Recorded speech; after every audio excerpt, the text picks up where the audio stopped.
नमस्ते मेरे प्यारे दोस्तों, स्वागत है आपका अपना YouTube channel motive happy study पर। बिहार दरोगा की शानदार तैयारी में हम लोग जितने भी ऑनलाइन टेस्ट सीरीज स्टार्ट हुआ है सभी टेस्ट सीरीज को हम लोग कर रहे हैं और सभी टेस्ट सीरीज जो अति महत्वपूर्ण है आपको करना भी चाहिए, जैसे कि डबल स्टार हो गया, खाकी सीरीज हो गया।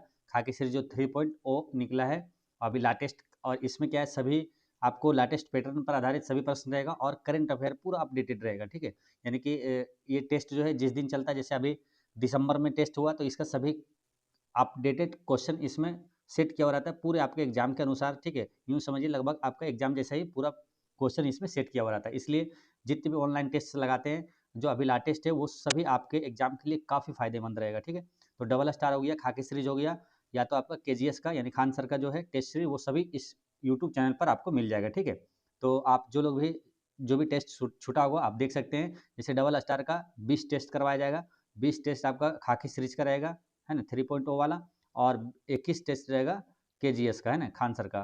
तो ये सभी टेस्ट आपको लगा लेना है। ठीक है, तो और बाकी जो और भी टेस्ट है प्लेटफॉर्म का है, तो टाइम मिलेगा तो वो भी हम डाल देंगे। बाकी ये टेस्ट आपको सभी जरूर लगाना है। ठीक है, बाकी करेंट अफेयर का भी क्वेश्चन आपको वीडियो हम लाएंगे।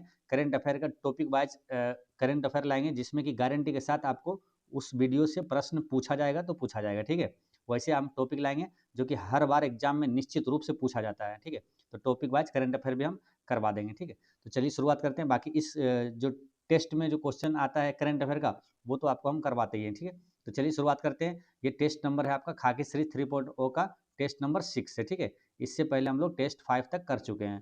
ठीक है, तो जो लोग नहीं देखे हैं वो सबका प्ले लिस्ट बना हुआ है, डबल स्टार का, खाकी सीरीज का और केजीएस का, सबका प्ले लिस्ट बना हुआ है, आप जाकर देख सकते हैं ना। किसी को भी परेशानी होगी ढूंढने में तो आप टेलीग्राम पे मैसेज कीजिएगा या तो कमेंट में मैसेज करिएगा, तो हम आपको उसका लिंक शेयर कर देंगे। ठीक है, तो चलिए शुरुआत करते हैं। पहला प्रश्न है कि एक पेड़ माँ के नाम 2.0 पहल के तहत कितने पेड़ लगाने का लक्ष्य 5 जून से 30 सितंबर 2025 का की अवधि तक रखा गया है। अब देखिए ये क्वेश्चन कितना महत्वपूर्ण है। अभी आप ग्रुप डी का एग्जाम अगर या तो एनालिसिस देख रहे होंगे तो यही प्रश्न आपको पूछा गया था। ग्रुप डी अभी जो एग्जाम चल रहा है ना, दिसंबर 2025 में जो एग्जाम ग्रुप डी में चल रहा है, ये प्रश्न पूछा गया था, एक पेड़ माँ के नाम, इससे क्वेश्चन आया था। ठीक है, तो इसलिए ध्यान रखना है। तो यहाँ पर क्या है क्वेश्चन कि एक पेड़ माँ के नाम 2.0 पहल के तहत कितने पेड़ लगाने का लक्ष्य 5 जून से और 30 जून 2025 तक रखा गया है। तो 10 करोड़ पेड़ लगाने का लक्ष्य रखा गया है ना। आंसर क्या हुआ? ऑप्शन बी, 10 करोड़ पेड़ लगाने का लक्ष्य रखा गया है। ठीक है, अब यहाँ पर बात करते हैं, ये है क्या मालूम, स्टार्ट कब हुआ था? तो ये मिशन लाइफ एक स्टार्ट हुआ था, जो कि 20 अक्टूबर 2022 में ही स्टार्ट हुआ था। कब? 20 अक्टूबर 2022 में मिशन लाइफ स्टार्ट हुआ था। और यह विचार जो है प्रधानमंत्री नरेंद्र मोदी जी के ने ये विचार मोदी जी ने दिया था। कब? 2021 का जो हुआ था कोप 26 है ना, ग्लास्को में हुआ था कोप 26, जो कि जलवायु परिवर्तन पर सम्मेलन होता है।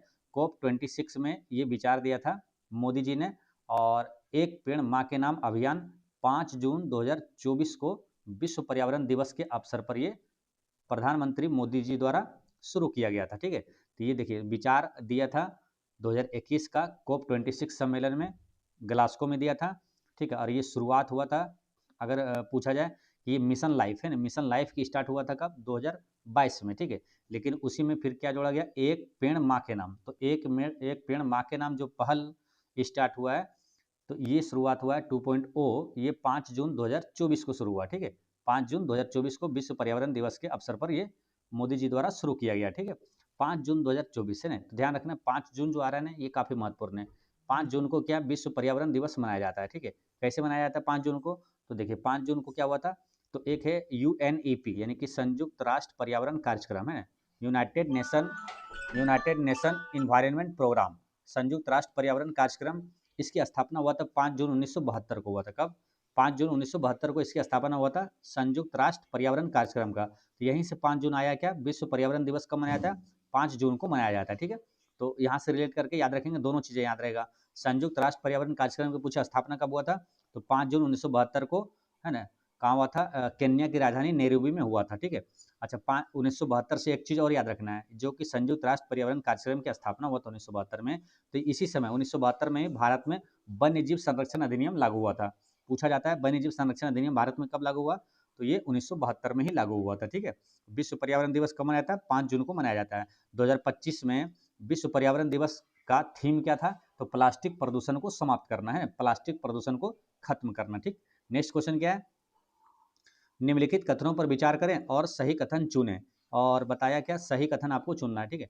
इसमें क्या, 5 जून को नई दिल्ली के भारत मंडपम में एक देश एक मिशन बंद करें प्लास्टिक प्रदूषण के नारे के साथ विश्व पर्यावरण दिवस 2025 मनाया गया, ये बात सही है, ठीक है।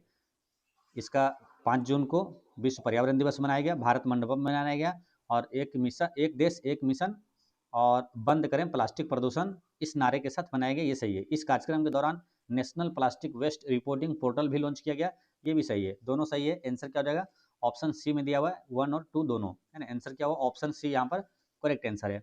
नेक्स्ट क्वेश्चन है आपका 3 में कि चौथी भारत मध्य एशिया वार्ता का आयोजन कहाँ हुआ। तो चौथी भारत मध्य एशिया वार्ता का आयोजन कहाँ पर हुआ, तो ये नई दिल्ली में हुआ। कहाँ, नई दिल्ली आपका करेक्ट आंसर है, ठीक है। अब ये सब क्या करंट अफेयर का क्वेश्चन है, याद रखना है आपको। जैसे यहीं नई दिल्ली से करंट अफेयर क्वेश्चन क्या क्या याद रखना है आपको, भारत मंडपम का आयोजन कहाँ हुआ था, तो नई दिल्ली में हुआ। या तो पूछे आपसे ज्ञान भारतम का आयोजन जो कि पांडुलिपि के बारे में दिखाया गया था, प्राचीन पांडुलिपि के बारे में, तो वो कहाँ हुआ, नई दिल्ली में हुआ। पूछे आपसे क्या विश्व पैरा एथलेटिक्स चैंपियनशिप 2025 का आयोजन कहाँ हुआ, तो नई दिल्ली में हुआ था, ठीक है। तो ये चीज़ ध्यान रखना है आपको। हैदराबाद में क्या हुआ था, मिस वर्ल्ड 2025 का आयोजन कहाँ हुआ था, हैदराबाद में हुआ था, याद रखना है। मिस वर्ल्ड 2025 का आयोजन जिसमें कि मिस वर्ल्ड विजेता कौन है, ओपल सुचाता। उड़ीसा की राजधानी भुवनेश्वर में क्या हुआ था, तो प्रवासी भारतीय सम्मेलन 2025 का आयोजन कहाँ हुआ, तो उड़ीसा की राजधानी भुवनेश्वर में हुआ था, जिसका मुख्य अतिथि आपका कौन था, टोबैको और त्रिनिदाद के राष्ट्रपति थे कार्ला कंगालू थे, ठीक है। तो ये सब मोस्ट इंपोर्टेंट करेंट अफेयर है, याद रखना है। नेक्स्ट क्वेश्चन है आपका, निम्न कथनों पर विचार करें और सही कथन चुनें। तो इसमें सही कथन आपको बताना है, ठीक है। देखिए पहला क्या है, अंतर्राष्ट्रीय आपदा रोधी अवसंरचना सम्मेलन 2025 से यूरोप में पहली बार आयोजित हुआ, ये सही है। अंतर्राष्ट्रीय आपदा रोधी अवसंरचना सम्मेलन 2025 कहाँ हुआ, यूरोप में हुआ। इस सम्मेलन का विषय तटीय क्षेत्रों के लिए एक सुदृढ़ भविष्य को आकार देना, ये भी सही है। इसका आयोजन 6 से 7 जून 2025 को हुआ, ये भी सही है। तीनों सही है, आंसर क्या हुआ, ऑप्शन बी यहाँ पर करेक्ट आंसर है। नेक्स्ट क्वेश्चन है आपका क्वेश्चन नंबर 5, निम्नलिखित कथनों पर विचार करें और सही कथन चुनें। तो इसमें क्या है, 16वें वित्त आयोग के अध्यक्ष डॉक्टर अरविंद पनगड़िया है, ये याद रखना है आपको, ये सही है, ठीक है। 16वें वित्त आयोग के अध्यक्ष अभी कौन है, अरविंद पनगड़िया है। अब ये सब प्रश्न क्या है, सदाबहार प्रश्न है, एग्जाम में हमेशा आता है, ध्यान रखना है। अभी पूछेगा वर्तमान में 16वें वित्त आयोग का, मतलब 16वें वित्त आयोग का अध्यक्ष कौन है, अरविंद पनगड़िया है। 16वें वित्त आयोग को 1 अप्रैल 2026 से शुरू होने वाली 5 साल की अवधि के लिए अपनी सिफारिश प्रस्तुत करनी है, ये भी सही है। श्री रविशंकर को 16वें वित्त आयोग का अंशकालिक सदस्य नियुक्त किया गया, तो ये क्या सही है, हाँ ये भी सही है ना। आंसर क्या हो जाएगा, उपर्युक्त में से सभी करेक्ट आंसर है, ठीक है। 16वें वित्त आयोग का अध्यक्ष अरविंद पनगड़िया, याद रखना, मोस्ट इंपोर्टेंट प्रश्न है। और 15वें वित्त आयोग का अध्यक्ष पूछेगा तो नंदकिशोर सिंह थे ना, नंद NK सिंह थे।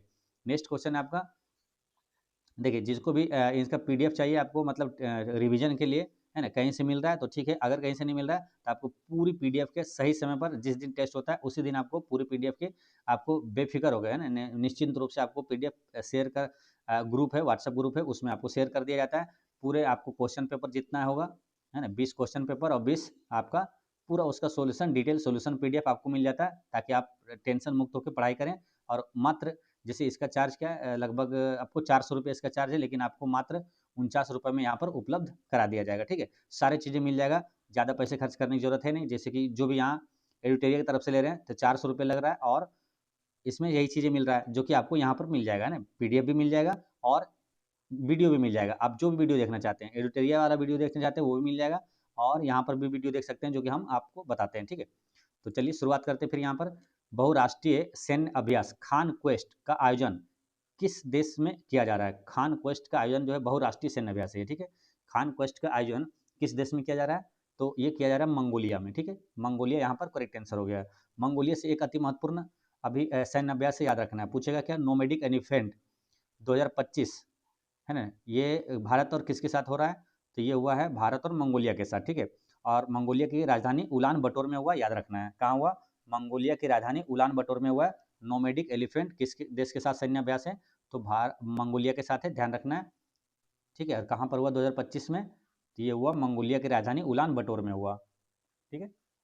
चलिए नेक्स्ट क्वेश्चन क्या है, निम्नलिखित कथनों पर विचार करें और सही कथन चुनें। तो इसमें पहला स्टेटमेंट क्या है, आयुष मंत्रालय के अंतर्गत केंद्रीय योग एवं प्राकृतिक चिकित्सा अनुसंधान परिषद ने नई दिल्ली के विज्ञान भवन में योग कनेक्ट नामक एक वैश्विक महत्व का कार्यक्रम आयोजित किया। ठीक है, ये बात सही है। और 21 जून को अंतर्राष्ट्रीय योग दिवस मनाया जाता है, ये भी सही है। आंसर क्या हुआ, सी करेक्ट आंसर हो गया। 1 और 2 दोनों सही है। क्वेश्चन नंबर आपका है 8। प्रधानमंत्री 3 देशों की अपनी यात्रा में साइप्रस गणराज्य, कनाडा के अतिरिक्त और किस देश में गए? यानी साइप्रस गणराज्य गए, कनाडा गए, और तीसरा देश कौन सा है जहां पर गए? तो क्रोएशिया गए। कहाँ? क्रोएशिया गए। ठीक है, नेक्स्ट क्वेश्चन है आपका 9 में कि विश्व मरुस्थलीकरण एवं सूखा रोकथाम दिवस कब मनाया जाता है? विश्व मरुस्थलीकरण एवं सूखा रोकथाम दिवस ये कब मनाया जाता है? तो ये मनाया जाता है 17 जून को मनाया जाता है। कब? 17 जून को मनाया जाता है ना। 21 जून को क्या मनाया जाता है? तो अंतर्राष्ट्रीय योग दिवस कब? 21 जून को मनाया जाता है। ठीक है, और 5 जून को विश्व पर्यावरण दिवस मनाया जाता है ना। और 8 जून को क्या है? 8 जून को मनाया जाता है विश्व महासागर दिवस या तो ट्यूमर दिवस मनाया जाता है ना। मस्तिष्क में जो ट्यूमर दिवस है 8 जून को ही मनाया जाता है। हाल ही में किस उत्तर पूर्वी राज्य ने बहुभाषी शासन को बढ़ावा देने के लिए डिजिटल इंडिया भाषिनी डिवीजन के साथ समझौता किया है? हाल ही में किस उत्तर पूर्वी राज्य ने बहुभाषी शासन को बढ़ावा देने के लिए डिजिटल इंडिया भाषिनी डिवीजन के साथ समझौता किया है? तो ये मिजोरम के साथ किया है। किसके साथ? मिजोरम यहाँ पर करेक्ट आंसर है। ठीक है, अब मिजोरम से कतई जड़ प्रश्न याद रखना है। कौन सा मालूम? जो उल्लास योजना है, उल्लास योजना के तहत पहला पूर्ण साक्षर राज्य कौन बना है? तो ये मिजोरम ही बना है। दूसरा कौन है? गोवा है ना। दूसरा गोवा, और तीसरा कौन है? त्रिपुरा। नाम से याद रखना है, तीसरा त्रिपुरा, तीसरा त्रिपुरा, तीसरा पूछेगा तुरंत त्रिपुरा दिमाग में आ जाएगा ना। तीसरा त्रिपुरा, पहला है मिजोरम, दूसरा गोवा, तीसरा त्रिपुरा। कुछ भी पूछ सकता है, ध्यान रखना है। ज्यादातर चांस रहता है दूसरा तीसरा क्वेश्चन, क्योंकि आजकल इसी तरह पूछा जाता है। तो पूर्ण उल्लास योजना के तहत भारत का जो पहला पूर्ण साक्षर राज्य बना कौन? मिजोरम, दूसरा गोवा, तीसरा त्रिपुरा, चौथे पर हिमाचल प्रदेश, और पांचवें में कौन बना है? लद्दाख बना है। ठीक है, ये मोस्ट इंपोर्टेंट प्रश्न है, याद रखना है। नेक्स्ट क्वेश्चन है आपका, निम्नलिखित कथनों पर विचार करें और सही कथन चुनें। सिटी एक्सेलरेटर प्रोग्राम पीएम सूर्य घर मुफ्त बिजली योजना के तहत एक प्रमुख पहल है। नई दिल्ली में आयोजित नवीकरणीय ऊर्जा कार्यबल के लिए कौशल विकास पर राष्ट्रीय सम्मेलन के दौरान सिटी एक्सेलरेटर कार्यक्रम का शुभारंभ किया गया है। तो ये दोनों सही है ना। आंसर क्या हो जाएगा? ऑप्शन सी यहाँ पर करेक्ट आंसर है।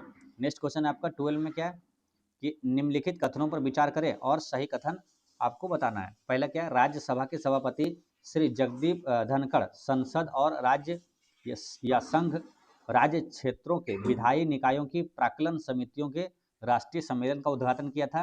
ये गलत है ना, क्योंकि इसका उद्घाटन किसने किया था? तो किया है ओम बिड़ला, है ना। अब लोकसभा अध्यक्ष कौन है? ओम बिड़ला ने इसका उद्घाटन किया है। ठीक है, फिर क्या यह सम्मेलन महाराष्ट्र में आयोजित किया गया? ये बात सही है। तो केवल 2 सही है। आंसर क्या हुआ? ऑप्शन ए यहाँ पर करेक्ट आंसर है। नेक्स्ट क्या? श्री नारायण गुरु और महात्मा गांधी के बीच ऐतिहासिक वार्तालाप के शताब्दी समारोह का शुभारंभ किसने किया? तो ये किया कौन? प्रधानमंत्री नरेंद्र मोदी ने किया है ना। श्री नारायण गुरु और महात्मा गांधी के बीच ऐतिहासिक वार्तालाप के शताब्दी समारोह का शुभारंभ किसने किया? तो प्रधानमंत्री नरेंद्र मोदी ने किया है। नेक्स्ट क्वेश्चन है, 30 जून को हूल दिवस किस विद्रोह के संस्मरण में मनाया जाता है? तो हूल विद्रोह जो है किस हूल दिवस जो है ये किस विद्रोह के संस्मरण में मनाया जाता है? तो ये मनाया जाता है आपका संथाल विद्रोह के याद में मनाया जाता है ना, संथाल विद्रोह। ठीक है, अब देखिए संथाल विद्रोह हो गया या तो कोल विद्रोह हो गया, ये सबसे क्वेश्चन है ना बहुत इंपॉर्टेंट है। क्वेश्चन रिपीट होते रहता है, बार बार आता है। ठीक है, इसलिए ध्यान रखना है। संथाल विद्रोह हुआ था कहाँ, है ना, कहाँ हुआ था, इसका नेतृत्व किसने किया था, ये सब आपको याद रखना है। तो संथाल विद्रोह कब हुआ था? 1855-56 में हुआ था। याद रखना है कब हुआ था? 1855-56 में संथाल विद्रोह हुआ था। कहाँ हुआ था? झारखंड में हुआ था। इसका नेतृत्व किसने किया था? सिंधु एवं कान्हू ने किया था, है ना। संथाल विद्रोह का नेतृत्व सिंधु एवं कान्हू ने किया था। तमर विद्रोह की बात करेंगे, ये कब हुआ था? 18वीं से 19वीं शताब्दी में हुआ था। ठीक है, तो ये हुआ 18वीं से 19वीं सदी में हुआ, और झारखंड के छोटा नागपुर पठार में हुआ था। और नेतृत्व किसने किया था? भोलानाथ सहाय ने किया था। तमर विद्रोह का नेतृत्व भोलानाथ सहाय ने किया था। कोल विद्रोह महत्वपूर्ण है, पूछा जाएगा कब हुआ था? तो 1831 से 1832 में हुआ था। 1831 से 32 में हुआ था कोल विद्रोह। कहाँ हुआ था? ये भी हुआ था छोटा नागपुर के पठार में। नेतृत्व किसने किया था? बुद्धू भगत और जाओ भगत। बुद्धू भगत और जाओ भगत ने कोल विद्रोह का नेतृत्व किया था। मुंडा विद्रोह कब हुआ था? ये हुआ था 1899 से 1900 की बात है ना। 1899 से 1900 में हुआ था मुंडा विद्रोह, और ये कहाँ, झारखंड में हुआ। इसका नेतृत्व किसने किया था, बिरसा मुंडा ने किया था। ठीक, क्वेश्चन नंबर आपका है 15। इसमें क्या पूछा है कि बिहार सरकार के आगामी लक्ष्यों के बारे में असत्य कथन का चयन करना है। जिसे बिहार को पूर्ण विकसित बनाने का लक्ष्य 2047 तक है, क्या ये सही है, ये सही है ना। भारत का भी जो विकसित भारत का लक्ष्य 2047 तक है। ठीक है, बिहार के हरित आवरण को 17% करने का लक्ष्य 2028 तक है, ये भी सही है। फिर क्या, बिहार को फाइलेरिया से मुक्त करने का लक्ष्य 2047 तक है, ये भी सही है ना। बिहार को पूर्ण विकसित और फाइलेरिया से मुक्त करने का लक्ष्य 2047 तक है। बिहार से खसरा रूबेला को खत्म करने का लक्ष्य कब तक है, तो 2025 नहीं बल्कि 2026 तक है ना। बिहार से खसरा रूबेला को खत्म करने का लक्ष्य कब तक है, 2026 तक है ना। तो आंसर क्या हुआ, यही वाला गलत था, ऑप्शन डी यहाँ पर करेक्ट आंसर हो गया। ठीक है, कुछ अति महत्वपूर्ण प्रश्न और आपको यहाँ पर ध्यान रखना है, क्या मालूम, अगर आपसे पूछा जाए कि भारत में एड्स समाप्त करने का लक्ष्य कब तक है, 2030 तक है ना। एड्स समाप्त करने का, मलेरिया समाप्त करने का लक्ष्य भारत का 2030 तक है। भारत को अंतरिक्ष स्टेशन स्थापित करने का लक्ष्य भारत का कब तक है, तो ये है 2035 तक है। और अंतरिक्ष में मानव दल भेजने का प्लान जो है, गगनयान जैसे जिस टाइप, मतलब मानव दल है ना, मानव दल ये तो मानव का भेजने का लक्ष्य भारत का कब तक है, तो 2040 तक है। विकसित भारत का लक्ष्य कब तक है, 2047 तक है। और शुद्ध शून्य उत्सर्जन का लक्ष्य भारत का कब तक है, 2070 तक है। ठीक है, नेक्स्ट क्वेश्चन क्या है, किस शहर में 34वां ग्रीष्मकालीन ओलंपिक खेल का आयोजन किया जाएगा। मोस्ट इंपोर्टेंट प्रश्न है, आपको सभी खेल, देखिए खेल करंट अफेयर से कोई भी ऐसा एग्जाम नहीं है जहां से प्रश्न नहीं पूछा जाता। आपको भी मालूम होगा, गारंटी के साथ आपके एग्जाम में खेल करंट अफेयर से आएगा, पुरस्कार एवं सम्मान से आएगा, लिखित में लीजिए आएगा तो आएगा। ठीक है, इसलिए आपको टॉपिक वाइज खेल करंट अफेयर और पुरस्कार एवं सम्मान ये सब आपको पढ़ना है ना। नहीं पढ़ के जाएंगे तो बाद में फिर क्या, आपको लापरवाही करते हैं तो आपको बस पछतावा होना पड़ेगा। ठीक है, आपको लिख के लीजिए, पुरस्कार एवं सम्मान से आपसे प्रश्न आएगा एग्जाम में, खेल खेल करंट अफेयर से आएगा। इसलिए खेल करंट अफेयर में आपको एक वीडियो हम लेकर आएंगे, सभी देखिए टॉपिक वाइज आपको करंट अफेयर करवाएंगे जहाँ से क्वेश्चन आपसे पूछा जाएगा गारंटी के साथ। ठीक है, तो खेल करंट अफेयर में क्या क्या जैसे इसमें है, यहाँ पर याद रखना चाहिए कि जितने भी बड़े खेल हुआ, राष्ट्रमंडल खेल हो गया, फीफा वर्ल्ड कप हो गया, या तो ओलंपिक खेल हुआ, है ना, ये कहाँ हुआ था और कहाँ होगा, ये सब आपको याद रखना चाहिए। ठीक है, उस वीडियो में हम आपको सब पूरा डिटेल में बताएंगे। ठीक है,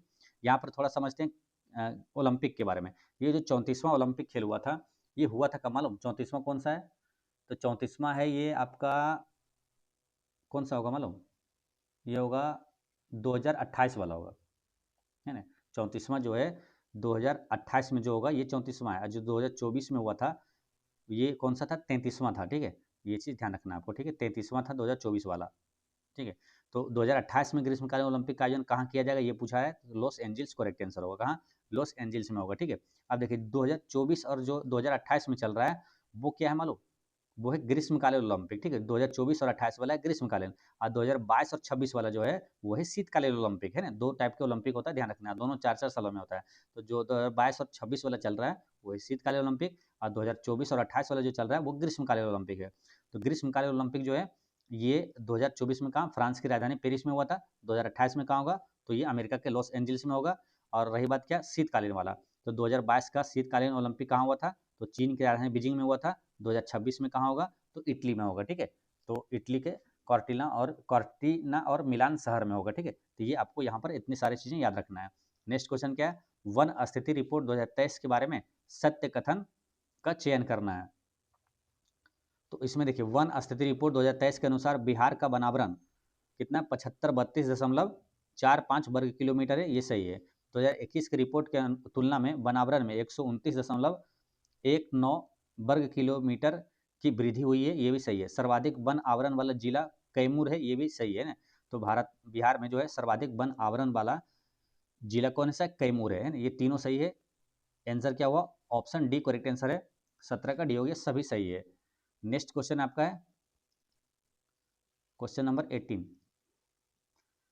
लोक संवर्धन पर्व का उद्घाटन केंद्रीय अल्पसंख्यक कार्य मंत्री किरण रिजिजू ने कहाँ किया।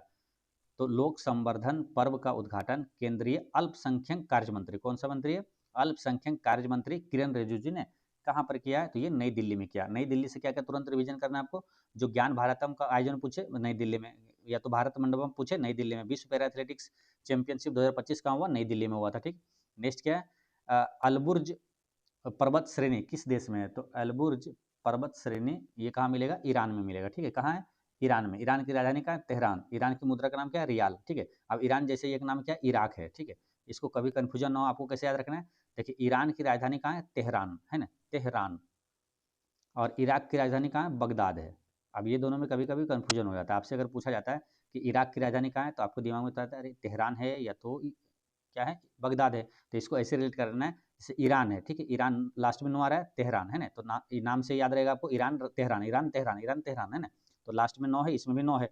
तो ईरान की राजधानी हो गया तेहरान, और इराक की राजधानी क्या हो गया? बगदाद हो गया। अब रही बात मुद्रा में भी कन्फ्यूजन होता है, तो ईरान की राजधानी है क्या? ईरान की मुद्रा, ईरान का मुद्रा है आपका रियाल। क्या है? रियाल।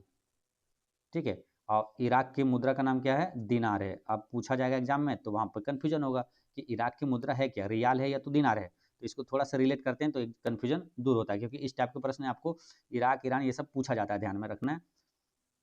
इसको ऐसे रिलेट करिए, ईरान है तो लास्ट में नो से रिलेट किए थे इसका राजधानी, तो नो से ही इसको रिलेट करना है। ठीक है, ईरान लास्ट में नो है तो नो से नकली। ठीक है, नो से नकली, और रियल मतलब क्या होता है? असली, है ना, रियल मतलब असली। तो इस तरह से रिलेट करना है। ईरान मतलब नकली, और ये क्या? रियल हो गया, असली वाला। ठीक है, तो ये हो गया ईरान की राजधानी रियाल, और इराक की बच जाएगा तो इराक की राजधानी क्या हो जाएगा? दिनार हो जाएगा। ठीक है, तो इस तरह से रिलेट कर लेना है। नेक्स्ट क्वेश्चन क्या है? क्वेश्चन नंबर 20 में कि निम्नलिखित में से किस प्रकार की नदियों में जल ग्रहण की क्षमता कम होती है? तो जल ग्रहण की क्षमता कम होती है प्रायद्वीपीय नदियों में होती है ना, प्रायद्वीपीय नदियों में जल ग्रहण की क्षमता कम होती है। नेक्स्ट क्या? 2011 के जनगणना के अनुसार निम्न में से किस राज्य में शहरी जनसंख्या का अनुपात सबसे अधिक है? शहरी जनसंख्या का अनुपात सबसे अधिक इसमें गोवा में। ठीक है, और ग्रामीण जनसंख्या सबसे अधिक कहाँ है? तो उत्तर प्रदेश में। ठीक है, अनुसूचित जाति की संख्या सबसे ज्यादा कहाँ है? उत्तर प्रदेश में। ये वायुमंडल में हीलियम गैस का आयतन के अनुसार प्रतिशत कितना है? तो यह है 0.000 है ना, 3 जीरो है ना, और 5 है। ठीक है, ये है हीलियम गैस का आयतन। सबसे ज्यादा वायुमंडल में क्या पाया जाता है? नाइट्रोजन। कितना पाया जाता है मालूम? नाइट्रोजन 78% पाया जाता है ना, लगभग 78%, 78.08%, यानी लगभग देगा आपको 78%। ठीक है, ऑक्सीजन कितना पाया जाता है? 20 दशमलव, यानी कि 20% पाया जाता है, 20.946 है ऑक्सीजन पाया जाता है ना। सबसे ज़्यादा क्या? नाइट्रोजन पाया जाता है, उसके बाद ऑक्सीजन है, और इसके बाद आपको आर्गन पाया जाता है 0.9, है ना, 934, ये आर्गन पाया जाता है। फिर क्या आपको कार्बन डाइऑक्साइड पूछा जाएगा, तो 0.03% है ना, 0.03% आपका क्या? कार्बन डाइऑक्साइड पाया जाता है। ठीक है, याद रखना। अच्छा, फिर समझिए एक बार। देखिए, सबसे ज़्यादा अगर पूछे वायुमंडल में सबसे ज़्यादा किस गैस की प्रचुरता होती है? तो नाइट्रोजन की। ठीक है, नाइट्रोजन हो गया। ब्रह्मांड में सबसे ज़्यादा पूछे तो क्या होता है? हाइड्रोजन, है ना। ब्रह्मांड में या तो तारे या तो सूर्य में सबसे ज़्यादा क्या पाया जाता है? तो हाइड्रोजन पाया जाता है। इसी तरह आपसे पूछा जाता है कि पृथ्वी के जो भूप्रकृति में सबसे ज़्यादा प्रचुर मात्रा में कौन सा तत्व पाया जाता है, या तो कौन सा गैस? तो ऑक्सीजन। मानव शरीर में सबसे ज़्यादा क्या पाया जाता है? ऑक्सीजन। यानी कि पृथ्वी के भूप्रकृति और ऑक्सीजन, ये मतलब कि मानव, है ना, भूप्रकृति और मानव शरीर में दोनों में सबसे ज़्यादा क्या पाया जाता है? ऑक्सीजन पाया जाता है। ठीक, नेक्स्ट क्वेश्चन है, कश्मीर घाटी निम्न में से किन दो पर्वत श्रेणियों के बीच स्थित है? कश्मीर घाटी किन दो पर्वत श्रेणियों के बीच स्थित है? तो बृहद हिमालय और पिरपंजाल के बीच स्थित है कश्मीर घाटी। नेक्स्ट है, क्वेश्चन नंबर आपका आएगा 24 में कि अंतर्राष्ट्रीय तिथि रेखा किस महासागर से होकर गुजरती है? अंतर्राष्ट्रीय तिथि रेखा प्रशांत महासागर से होकर गुजरती है। ठीक है, देखिए, एक है क्या मान लो, रिंग ऑफ फायर, है ना, तो ज्वालामुखी रिंग जो है वो होता है क्या? ज्वालामुखी से संबंधित है। ये रिंग ऑफ फायर जो है ये कहाँ पाया जाएगा? प्रशांत महासागर में। दुनिया का सबसे गहरा गर्त कौन सा है? तो वो है मेरियाना गर्त, है ना। कौन सा है? मेरियाना गर्त। ये कहाँ मिलेगा आपको? प्रशांत महासागर में। सबसे बड़ा महासागर कौन सा है? प्रशांत महासागर है। अंतर्राष्ट्रीय तिथि रेखा किसे बोलते हैं? 180 डिग्री को अंतर्राष्ट्रीय तिथि रेखा कहा जाता है। अच्छा, इंडियन स्टैंडर्ड टाइम जो है, ये जो भारत का मानक समय है कितना है? तो ग्रीनविच मीन टाइम से 5.5 घंटा आगे है। ठीक है, 5.5 घंटा क्या है? आगे है। और है कितना? जो 82.5 डिग्री पूर्वी देशांतर है, ये भी ध्यान रखना आपको ना, 82.5 डिग्री पूर्वी देशांतर है। 82.5 डिग्री पूर्वी देशांतर, या तो आप लिख सकते हैं 82.5, है ना। 82.5 डिग्री पूर्वी देशांतर है भारत का मानक समय। अंतर्राष्ट्रीय तिथि रेखा बताया कितना? 180 डिग्री को कहा जाता है। नेक्स्ट क्या है? वन्य जीव सप्ताह कब मनाया जाता है? तो वन्य जीव सप्ताह मनाया जाता है अक्टूबर के पहले सप्ताह में मनाया जाता है। वन्य जीव सप्ताह अक्टूबर के पहले सप्ताह में मनाया जाता है। और भारत में वन्य जीव संरक्षण अधिनियम कब पारित हुआ था? वन्य जीव 1972 में हुआ था। नेक्स्ट क्या है? निम्नलिखित में से किस राज्य में दलमा वन्य जीव अभ्यारण्य है? तो दलमा वन्य जीव अभ्यारण्य कहाँ? झारखंड में, है ना। दलमा वन्य जीव अभ्यारण्य झारखंड में। सरहुल त्योहार पूछे कहाँ मनाया जाता है? तो झारखंड में मनाया जाता है। सर्वाधिक कोयले का उत्पादन या भंडारण कहाँ होता है? तो झारखंड में होता है। नेक्स्ट है, किस ग्रह का विशिष्ट गुण उसके चुंबकीय क्षेत्र का होना है? किस ग्रह का विशिष्ट गुण जो है उसके चुंबकीय क्षेत्र का होना है? तो यह है बृहस्पति, है ना, बृहस्पति करेक्ट आंसर है। सबसे ज्यादा भी उपग्रह किसके पास है? शनि के पास है। कितना है? पहले 146 था, फिर 100 कितना 28 नए उपग्रह की खोज हुआ है, तो ये कितना हो गया? 274 हो गया। ठीक है, याद रखना है। नेक्स्ट क्या है? गिद्ध संरक्षण परियोजना किस वर्ष प्रारंभ किया गया? तो गिद्ध संरक्षण जो है परियोजना 2006 में प्रारंभ किया था। गिद्ध संरक्षण 2006 से। और क्या याद रखें आपको? नरेगा, है ना, नरेगा के जो अधिनियम है, ये अधिनियम कौन सा था? 2005। ये लागू कब हुआ था? नरेगा 2006 में लागू हुआ था ना, 2009 में फिर उसे मनरेगा कह दिया गया। नेक्स्ट क्या? भारत में पारिस्थितिकी का जनक किसे कहा जाता है? तो भारत में पारिस्थितिकी का जनक किसे कहा जाता है? रामदेव मिश्रा को कहा जाता है ना। भारत में पारिस्थितिकी का जनक रामदेव मिश्रा को कहा जाता है। यहीं पर आप बात करेंगे क्या? पारिस्थितिकी शब्द किसने दिया था? अर्नेस्ट हैकेल ने दिया था। किसने? अर्नेस्ट हैकेल ने दिया था पारिस्थितिकी शब्द, अर्नेस्ट हैकेल। और यही पारिस्थितिकी तंत्र पूछे तो एजी टेंसले ने दिया था। किसने? एजी टेंसले ने दिया था। पारिस्थितिकी तंत्र शब्द किसने दिया था? एजी टेंसले ने दिया था। ठीक है, ये याद रखना है। यहाँ पर मेधा पाटेकर किससे संबंधित है? नर्मदा बचाओ आंदोलन के नेतृत्व किसने किया था? मेधा पाटेकर ने किया था। ठीक है, और सुंदरलाल बहुगुणा था, वो चिपको आंदोलन का नेतृत्व किया था। नेक्स्ट यहाँ पर क्या? भारत में मिट्टी बचाओ आंदोलन ये कहाँ से प्रारंभ हुआ था? तो ये मध्य प्रदेश के होशंगाबाद डिस्ट्रिक्ट से प्रारंभ हुआ था। ठीक है, ऑप्शन नंबर यहाँ पर डी करेक्ट आंसर है। मिट्टी बचाओ आंदोलन तो मध्य प्रदेश से स्टार्ट हुआ था। 30 का यहाँ क्या हो गया? डी हो गया। इसी तरह आपको याद रखना है, पहले तो याद रखना है कि मिट्टी बचाओ आंदोलन ये कब की बात है? 1977 में शुरू हुआ था। ठीक है, इसका नेतृत्व किसने किया था? तो इसका नेतृत्व किया था जग्गी वासुदेव, है ना, जग्गी वासुदेव ने किया था इसका नेतृत्व, है ना, जग्गी जग्गी वासुदेव ने इसका नेतृत्व किया था। ठीक है, मिट्टी बचाओ आंदोलन, और ये 1977 में हुआ था। नर्मदा बचाओ आंदोलन कब हुआ था? 1985 की बात है ना, 1985 में हुआ था नर्मदा बचाओ आंदोलन। और इसका नेतृत्व जो है मेधा पाटेकर और बाबा आमटे ने किया था। नर्मदा बचाओ का आंदोलन जो कि गुजरात और मध्य प्रदेश में हुआ था। ठीक है, नर्मदा नदी के किनारे। चिपको आंदोलन की बात है, ये कब कहाँ हुआ था? उत्तराखंड में। चिपको आंदोलन उत्तराखंड में हुआ था शुरू। कब हुआ था चिपको आंदोलन? 1973 में। ठीक है, और 1973 में प्रोजेक्ट टाइगर की शुरुआत भी हुआ था, है ना। और सुंदरलाल बहुगुणा इसके नेतृत्व किया था चिपको आंदोलन। ठीक है, यानी कि पेड़ों के बचाव में इसका ये आंदोलन शुरू हुआ था, चिपको आंदोलन। नेक्स्ट है पेड़ों की कटाई के विरुद्ध, है ना। नेक्स्ट क्वेश्चन आपका 31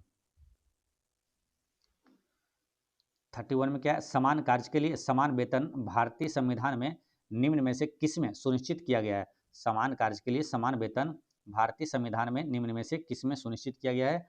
तो ये है राज्य के नीति निर्देशक तत्व, है ना, राज्य के नीति निर्देशक तत्व यहाँ पर करेक्ट आंसर है। ठीक है, और राज्य के नीति निर्देशक तत्व जो है ये क्या है? डीपीएसपी, है ना, ये आपको मालूम है ये किस भाग में है? डीपीएसपी। तो ये मिलेगा भाग आपको 4 में, है ना, भाग 4 में है। और अनुच्छेद कहाँ से कहाँ तक है? तो राज्य के जैसे 36 से 51 तक, है ना, 36 से 51 तक है। यहीं पर क्या मूल कर्तव्य पूछेगा? तो 4 के ए में है। ठीक है, और अनुच्छेद 51 का ए में है। ठीक है, यह है मूल कर्तव्य। ठीक है, और राज्य के निश्चित तत्व कहाँ से लिया गया? तो आयरलैंड से लिया गया है। ठीक है, और मूल कर्तव्य जो है कहाँ? रूस के संविधान से लिया गया है। नेक्स्ट क्वेश्चन क्या है?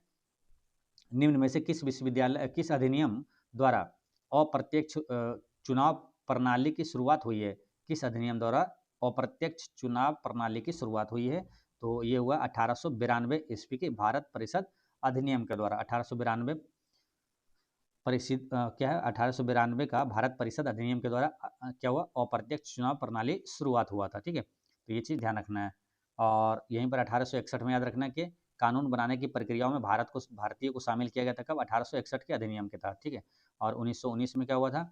1919 की बात करेंगे तो ये इसमें प्रांतों में द्वैत शासन कब लागू हुआ था? तो 1919 के अधिनियम के तहत हुआ था। 1909 में क्या हुआ था? तो पृथक निर्वाचक मुस्लिमों के लिए पृथक निर्वाचक मंडल की शुरुआत हुआ था। और 1858 के अधिनियम के तहत क्या हुआ था? तो भारत का जो गवर्नर जनरल था उसे वायसराय बनाया गया था। ठीक है, नेक्स्ट क्या है? किसी राज्य में राष्ट्रपति शासन की घोषणा को मंजूरी देने वाला प्रस्ताव संसद के दोनों सदनों द्वारा निम्न में से किस बहुमत द्वारा पारित किया जाता है? तो ये जो राष्ट्रपति शासन वाला है जो है किस बहुमत द्वारा ये पारित किया जाता है? तो ये किया जाता है साधारण बहुमत द्वारा, है ना, किसे? साधारण बहुमत द्वारा पारित किया जाता है। राष्ट्रपति शासन की बात करेंगे, ये किस अनुच्छेद में है मालूम है? तो 3 अनुच्छेद यहाँ पर महत्वपूर्ण पूछा जाता है। तो राष्ट्रीय आपात है अनुच्छेद 352 में, राष्ट्रपति शासन है अनुच्छेद 356 में, और वित्तीय आपात है अनुच्छेद 360 में, है ना। राष्ट्रीय आपात जो है कितनी बार लगा है भारत में? 3 बार लगा है, 1900 कब की बात है, 1962, 1971 है ना, और 1975 में लगा था, ठीक है। और ये राष्ट्रपति शासन जो है पहली बार कहाँ लगा, पंजाब में। पहली बार किस राज्य में पूछे, पंजाब में। बिहार में कितनी बार लगा, तो 8 बार लगा। द्वितीय पद भारत में अब तक कितनी बार लगा, एक बार भी नहीं लगा है। नेक्स्ट क्या है, भारतीय संविधान में कैबिनेट शब्द का प्रयोग केवल एक जगह किसके तहत हुआ था, तो केवल एक जगह हुआ था, किसके तहत, तो ये होता अनुच्छेद 352 के तहत, है ना, कि सामूहिक रूप से मंत्रिमंडल जो है क्या करेगा, राष्ट्र मतलब कि राष्ट्रपति को मतलब लिखित आवेदन देगा, तो ये राष्ट्रीय आपात लगेगा, ठीक है। तो ये अनुच्छेद 352 में किया गया है। नेक्स्ट क्या, भारतीय राजनीति के इतिहास में अभी तक कुल कितनी बार दोनों सदनों की संयुक्त बैठक बुलाई गई, तो दोनों सदनों का संयुक्त बैठक कितनी बार बुलाई गई, तो 3 बार बुलाया गया। कब कब, 1961, 1978 और 2002 में बुलाया गया था।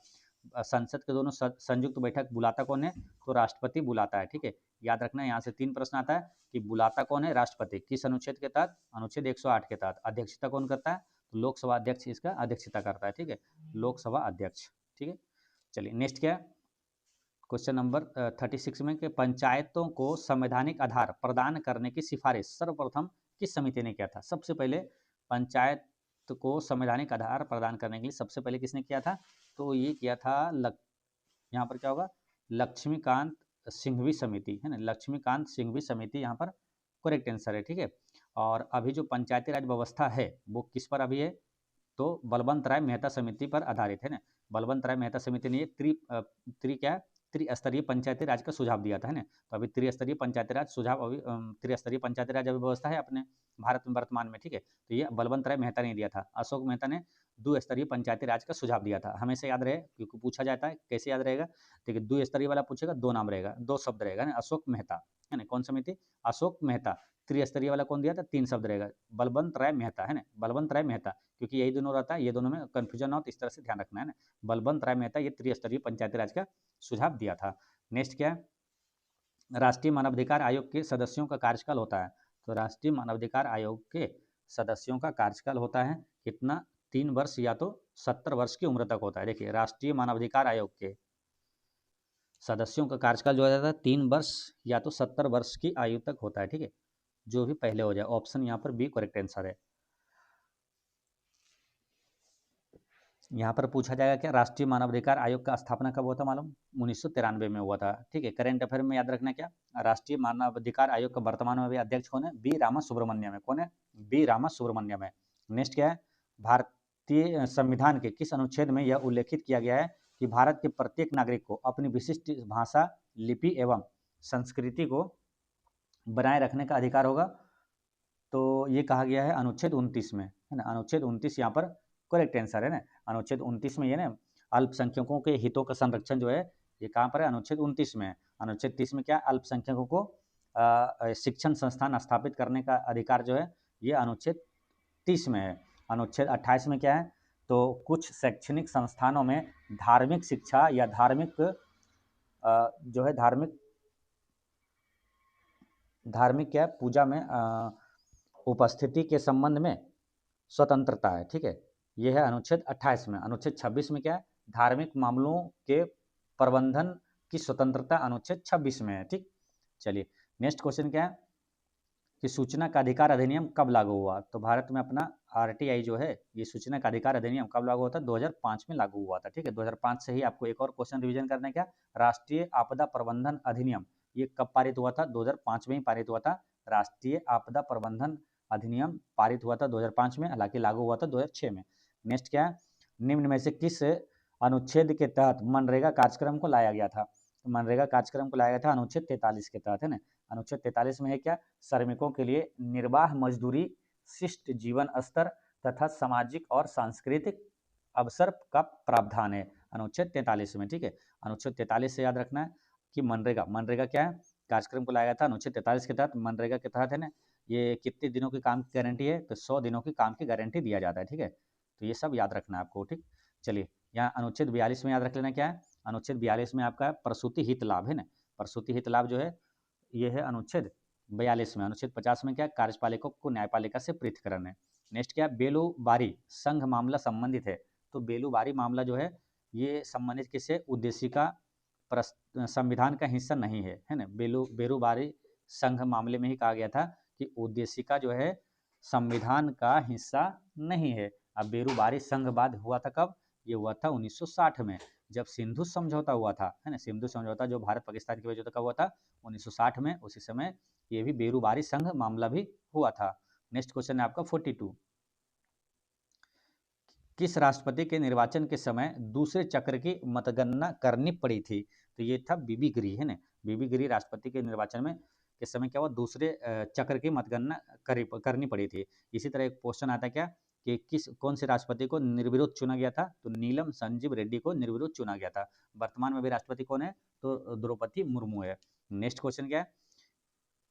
Change the given sentence into indirect speech, है ना। इनडायरेक्ट स्पीच में बदलना है ना। डायरेक्ट में दिया हुआ है, इनडायरेक्ट में बदलना है। तो सी अस्क्ड लिखा है तो सी अस्क्ड तो होगा, है ना। सी अस्क्ड। उसके बाद इफ इट वाज रेनिंग, है ना। क्या होता है?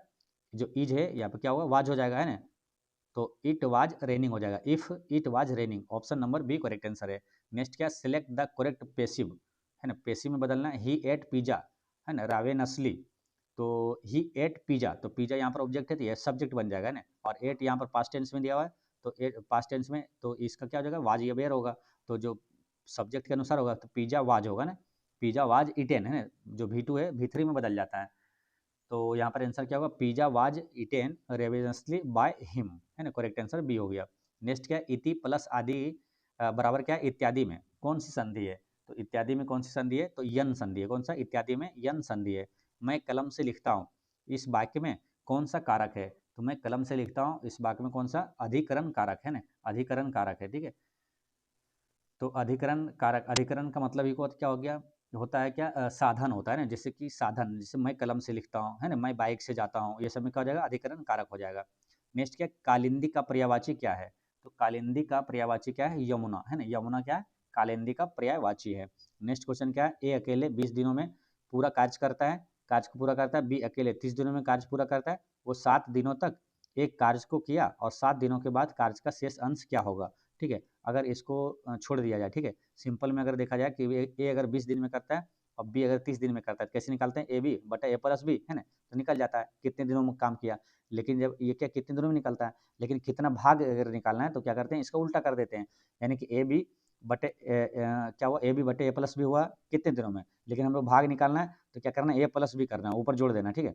ए प्लस बी हो जाएगा, फॉर्मूला क्या हो जाएगा? ए प्लस बी इंटू ए बटे बी हो जाएगा। ये कितना भाग काम करेगा दोनों मिलकर, ठीक है, एक दिन में।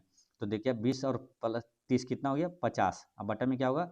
20 गुना 30, ठीक है। एक दिन में ये इतना भाग काम करेगा, ठीक है। पूछा क्या? 7 दिनों तक किया, 7 से गुना कर दीजिए, इतना भाग काम करेगा। इसको काट सकते हैं, शून्य से शून्य गया, 5 से ये कट गया, 5 20, है ना। तो नीचे क्या हो जाए? 4 तिया 12, ऊपर क्या है? 7। यानी कि क्या हुआ? 7/12 बचा है, मतलब 7/12 ये काम किया, ठीक है। तो पूछा क्या? शेष कितना बचेगा? तो शेष क्या हुआ? 12 में से ये 7 घटा दीजिए, 5/12 आंसर हो जाएगा। ऑप्शन नंबर कहाँ है? सी में दिया हुआ है, ठीक है। समझ गया? 48 का सी करेक्ट आंसर हो गया। नेक्स्ट क्वेश्चन है आपका 49 में क्या? एक समांतर चतुर्भुज और एक त्रिभुज के आधार की लंबाई का अनुपात इतना है, ठीक है। आधार का लंबाई समांतर चतुर्भुज का 1 है, तो त्रिभुज का कितना है? आधार का लंबाई 2 है। उसका क्षेत्रफल समान है ना। क्षेत्रफल क्या है? समान है। तो उसकी संगति की ऊंचाइयों संगत ऊंचाइयों का अनुपात क्या होगा? दोनों के क्षेत्रफल समान है। क्या है? समांतर चतुर्भुज का क्षेत्रफल क्या लिखेंगे? आधार गुना ऊंचाई होता है, ठीक है। तो आधार गुना ऊंचाई हो जाएगा। और इसका त्रिभुज का क्षेत्रफल क्या होता है? हाफ इंटू आधार गुना ऊंचाई होता है, ठीक है। अब क्या है? त्रिभुज का आधार जो है क्या है? 2 है, दिया हुआ है ना 2, ठीक है। तो देखिए सिंपल अगर समचतुर्भुज का क्षेत्रफल अगर करेंगे तो आधार गुना ऊंचाई होता है, ठीक है। और इसमें क्या होता है कि हाफ इंटू आधार गुना ऊंचाई, जबकि इसका जो आधार दिया हुआ है ये क्या है? 2 दिया हुआ है, ठीक है। ये 2 दिया हुआ है और इसको 2 से ये 2 कट जाएगा, तो बचेगा क्या? है ना, ये देखिए दुगना है ना, तो आधार इससे क्या दुगना है। इसका जो आधार है समचतुर्भुज का आधार से यानी कि यहाँ बी है तो यहाँ क्या? 2b है, ठीक है। तो बच जाएगा कि बी भी कट जाएगा। तो ऊंचाई का अनुपात पूछा था, तो देखिए बचेगा क्या? देखिए 2 से 2 का, ठीक है, तो एक ही बचा है ना। तो इसका एच और एच इधर ले आइए दूसरा वाला, ठीक है। तो एक ही अनुपात सेम बचेगा ना, दोनों बराबर हो गया ना, एच और एच बराबर हो गया, यानी कि ऊंचाई क्या? सेम है, ठीक है। यहाँ आंसर क्या हो जाएगा? ऑप्शन सी करेक्ट आंसर है। बस मेन चीजें याद रखना क्या? समांतर चतुर्भुज के क्षेत्रफल क्या होता है? आधार गुना ऊंचाई। और त्रिभुज का क्षेत्रफल यहाँ पर क्या हो जाएगा? हाफ इंटू आधार गुना ऊंचाई हो जाएगा, ठीक है। नेक्स्ट क्वेश्चन है आपका क्या? 200 मीटर लंबी एक ट्रेन जो है 10 सेकंड में 100 मीटर लंबे एक प्लेटफॉर्म को पार करती है। तो ट्रेन का गति क्या है? तो ट्रेन का चाल, चाल बराबर क्या होता है? दूरी बटे समय। दूरी कितना है? 200 मीटर तो ये ट्रेन का है, और 100 मीटर लंबे प्लेटफॉर्म को पार किया, यानी कि टोटल लंबाई इसकी कितनी हो गई? 200 मीटर और 100 मीटर, यानी कि 300 मीटर। तो ये दूरी, दूरी बटे क्या? चाल। चाल निकालना है तो दूरी बटे समय। समय कितना है? 10 दिया हुआ है, तो 10 से इसको काटेंगे, 30 मीटर प्रति सेकंड आंसर आ गया। ऑप्शन बी करेक्ट आंसर है। नेक्स्ट क्या है? यदि ए प्लस को दर्शाता है, ठीक है, ए क्या है? प्लस को दर्शाता है। इस टाइप को प्रश्नों में क्या पूरा नहीं पढ़ना, डायरेक्ट यहाँ से स्टार्ट कर देना बनाना, ठीक है। इसको बनाइएगा जैसे 13 है ना, बी की जगह पर क्या? बी बी गुना को दर्शाता है, तो गुना यहाँ लिख दीजिएगा, ठीक है। इसको आसानी से बनाइएगा, बन जाएगा। इसका आंसर क्या आ जाएगा आपका? इसका 51 का आंसर लिख लीजिएगा, option number C correct answer है। इसको आप बना लीजिएगा, ठीक है। नेक्स्ट क्वेश्चन क्या है? बेमेल संख्या युग्म का चयन करना है। तो बेमेल का चयन करना है, तो इसमें हुआ क्या देखिए, अगर 520 है यहाँ, और यहाँ पर क्या है? 481 है, तो अंतर कितना मालूम? इसमें 19 और 20 कितना हुआ? 19 और इसमें 19 जोड़ेंगे 500 आएगा, 20 यानी 39 का अंतर है ना। इसमें क्या 39 का अंतर है। और फिर अगर बात करेंगे इसमें कितना अंतर है, तो 411 में कितना जोड़ेंगे? 29 है ना। 29 जोड़ेंगे तो 11 क्या 440 आएगा। इसमें कितना 29 जोड़ेंगे क्या आ जाएगा? 361, हाँ आ जाएगा। फिर क्या 504 में 29 जोड़ेंगे तो क्या 29 4 33 होता है, तो इसमें 29 जोड़ेंगे आ जाएगा। अच्छा, इसमें क्या है? 29 अंतर है, इसमें 29 अंतर है, इसमें 29 है, लेकिन इसमें क्या 39 है, इसलिए ये वाला आंसर हो जाएगा, ये अलग है, ठीक है। 52 का एक करेक्ट आंसर हो गया। नेक्स्ट क्या? वह छोटी से छोटी संख्या कौन सी है जिसे इतना से विभाजित करने पर प्रत्येक स्थिति में शेषफल कितना? 5 बचेगा, ठीक है। शेषफल 5 बटेगा। तो अब देखिए, अगर मान के चलते कि इस सभी से किसी से भी आप करिएगा ना, भागा लगाइएगा, शेषफल क्या 5 बचेगा। अब जैसे कि तो इसमें आंसर कौन सा होगा? जैसे ये अगर मान के चलते ये लेते हैं बाय ऑप्शन, ठीक है, तो 12 से काटेंगे 15 बार में कट जाएगा, शेषफल नहीं बच रहा है कुछ भी, लेकिन क्या बोला? शेषफल बचना चाहिए, तो ये क्या होगा? गलत हो जाएगा, ठीक है, ये गलत हो जाएगा। अब ठीक है, देखिए सबसे छोटा में पूछा है ना, पूछा छोटे छोटे, तो 180 के बाद कौन सा? 185 है। अब इसमें भाग लगा दीजिए सबसे, तो देखिए 12 से भाग देंगे तो देखिए 180 कटता है, 5 शेष बचेगा, है ना, यहाँ पर, ठीक है। 18 से भी काटेंगे तो 18 दें 180, 5 बचेगा, यानी कि ये वाला सही बन रहा है ना। ये आपका करेक्ट आंसर है। हर स्थिति में सभी से भागा दीजिएगा तो 5 ही शेष बचेगा। नेक्स्ट क्या है? 54, महात्मा गांधी ने अपना पहला धर्म चक्र प्रवर्तन किस स्थान पर दिया था? धर्म चक्र प्रवर्तन मतलब क्या मानो?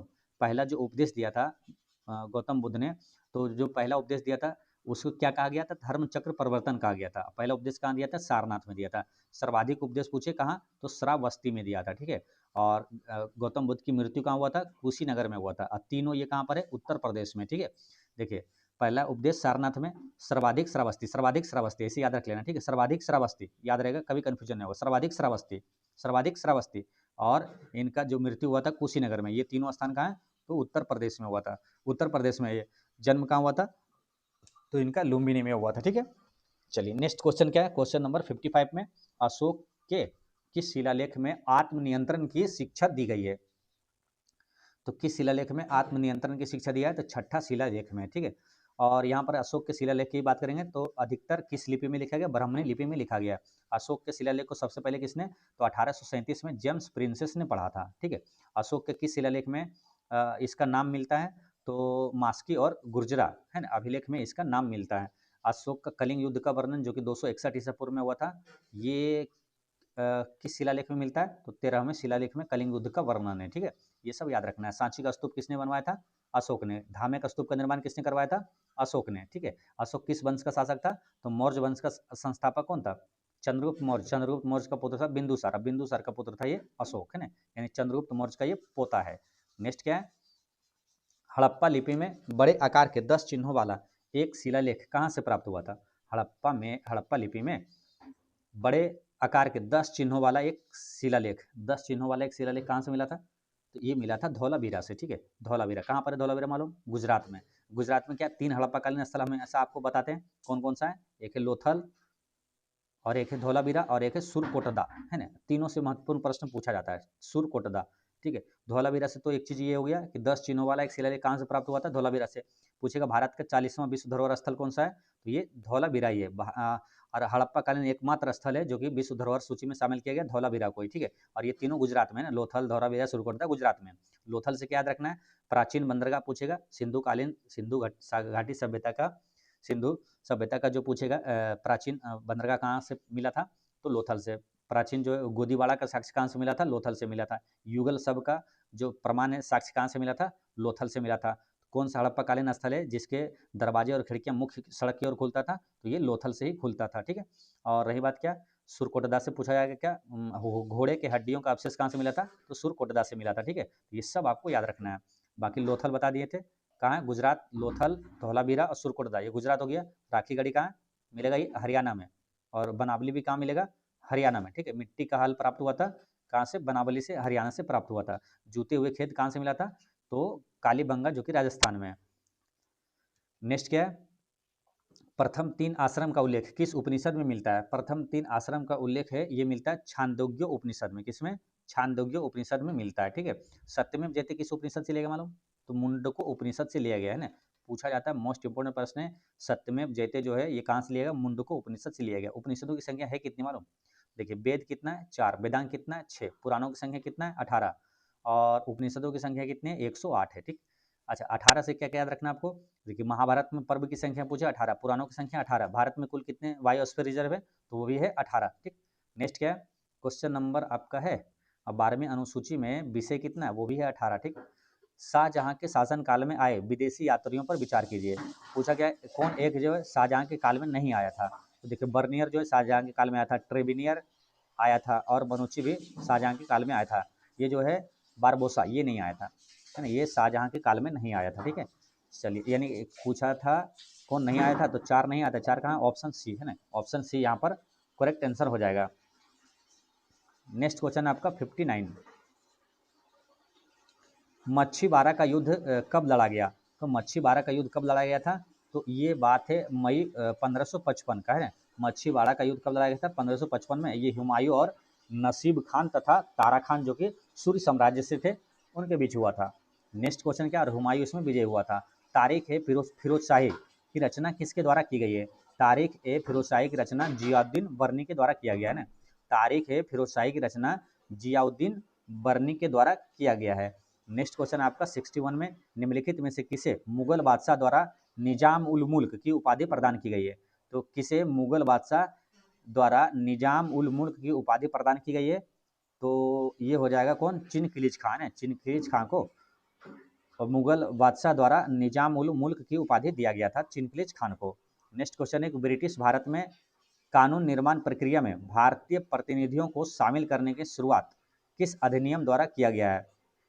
ब्रिटिश भारत में कानून निर्माण प्रक्रिया में भारतीय प्रतिनिधियों को शामिल करने की शुरुआत किस अधिनियम द्वारा किया गया था, तो अभी आपको बताए थे नियम कानून बनाने की प्रक्रिया में शामिल भारतीयों को कब किया गया था, तो 1861 का अधिनियम था वो ना, कब सर 1861 का अधिनियम था, ठीक है। तो यहाँ पर आंसर क्या हुआ, ऑप्शन बी यहाँ पर करेक्ट आंसर हो गया, ठीक है।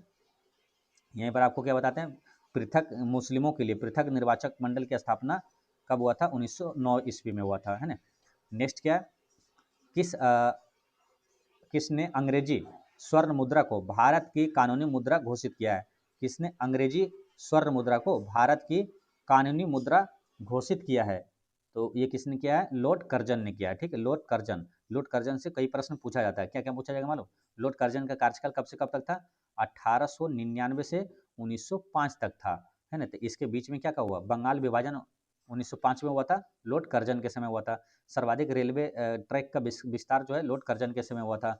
भारत विश्वविद्यालय अधिनियम पारित हुआ था यहीं पर 1904 में, ये किसके समय पूछेगा, तो लॉर्ड कर्जन के समय हुआ था, ठीक है। तो ये सब याद रखना, बंगाल विभाजन लॉर्ड कर्जन के समय हुआ था, ठीक है। अगर इस सबसे अगर एक एक प्रश्न याद करें, देखिए लॉर्ड लिट्टन क्या है, तो 1878 में वर्नाक्युलर प्रेस एक्ट किसने लागू किया था, लॉर्ड लिट्टन ने किया था, जिसको बाद में क्या हुआ 1882 में लॉर्ड रिपन ने इसे रद्द कर दिया था, है ना। 1882 में लॉर्ड रिपन वही है जिसको स्थानीय स्वशासन का जनक कहा जाता है। इन्हीं के समय लॉर्ड रिपन के समय नियमित जनगणना की शुरुआत हुई थी 1881 में, क्योंकि लॉर्ड रिपन का कार्यकाल कब से कब तक है, 1880 से 84 तक है, और लॉर्ड लिट्टन का कार्यकाल है 1876 से 80 तक है। डफरिन दादा ये कौन है, तो डफरिन के समय में क्या हुआ था, डफरिन के समय में जो इसका कार्यकाल कब से कब तक है, 1884 से 88 तक है। तो डफरिन के समय क्या हुआ था, यहीं पर 1885 में भारतीय राष्ट्रीय कांग्रेस की स्थापना पूछे, जो 1885 में हुआ था, तो उस समय वायसराय कौन था, लॉर्ड डफरिन ही था, ठीक।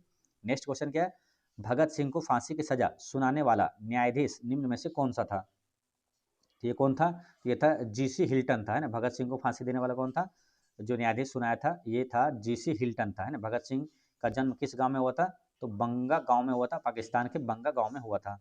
नेक्स्ट क्वेश्चन आपका 65। नवजीवन समाचार पत्र के संपादक कौन थे? तो नवजीवन समाचार पत्र के संपादक कौन थे? महात्मा गांधी जी थे। कौन? महात्मा गांधी जी थे, ठीक है। तो ये चीज ध्यान रखना है। अनहैप्पी इंडिया पुस्तक के लेखक कौन थे? लाला लाजपत राय थे।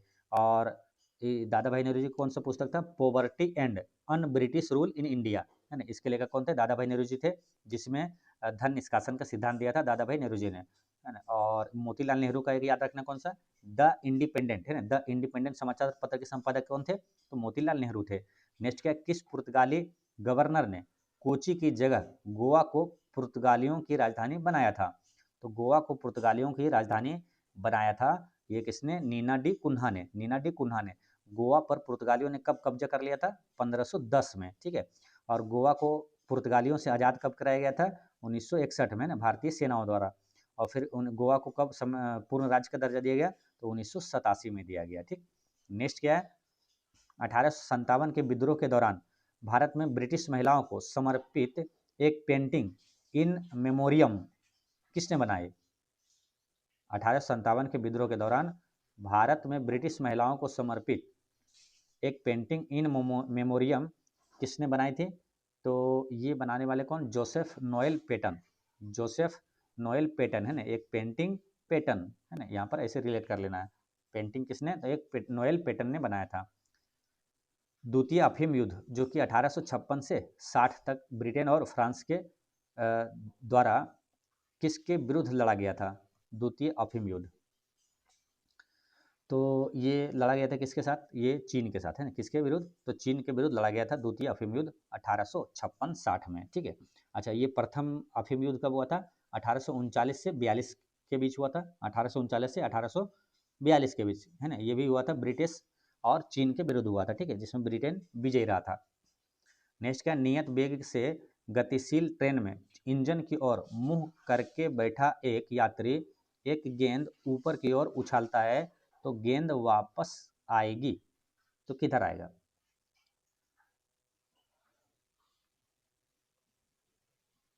देखिए क्वेश्चन क्या है? एक नियत वेग से गतिशील ट्रेन में इंजन की ओर मुंह करके बैठा एक यात्री एक गेंद को ऊपर की ओर उछालता है, गेंद उसके वापस यात्री के हाथ में आएगा। आंसर क्या होगा? ऑप्शन ए यहाँ पर करेक्ट आंसर है। नेक्स्ट क्वेश्चन क्या है? फ्लेमिंग के दाएं हाथ के नियम का प्रयोग किसकी दिशा को पता लगाने के लिए किया जाता है? फ्लेमिंग के दाएं हाथ का नियम का प्रयोग जो है किसकी दिशा?